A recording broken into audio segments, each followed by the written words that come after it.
తాజా అంశాన్ని చూస్తున్నాం. రాష్ట్రానికి ప్రత్యేక ప్యాకేజీ అంశంపై లోక్సభలో గల్లా జయదేవ్ అడిగిన ప్రశ్నకు ఆర్థిక శాఖ లిఖితపూర్వక సమాధానం ఇచ్చింది.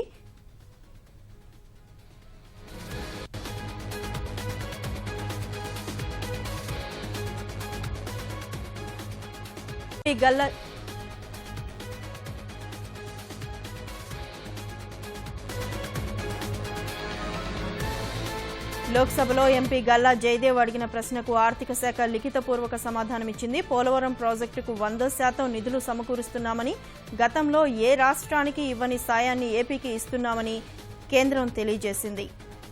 ఏపీ నేతలు ప్రత్యేక సాయం అడుగుతున్నారని కేంద్ర మంత్రి అర్జున్ రామ్ మేఘ్వాల్ తెలిపారు. ఆంధ్రప్రదేశ్కు ప్రత్యేక ప్యాకేజీని మంజూరు చేశామని, అయితే సాంకేతిక కారణాలతో ప్రత్యేక హోదా కుదరదని చెప్పారు. కానీ ఏపీ నేతలు ప్రత్యేక హోదా కావాలని అడుగుతున్నారని అర్జున్ రామ్ మేఘ్వాల్ లిఖితపూర్వక సమాధానంలో పేర్కొన్నారు. అలాగే ఇచ్చిన ప్యాకేజీ ఫలాలు త్వరలోనే విడుదలవుతాయని, పోలవరానికి సంబంధించి అన్ని రకాలుగా నిధులు సమకూరుస్తున్నామని, రాష్ట్రానికి ప్రత్యేక ప్యాకేజీ అంశంపై లోక్సభలో గల్లా జయదేవ్ అడిగిన ప్రశ్నకు లిఖితపూర్వక సమాధానంలో పేర్కొన్నారు.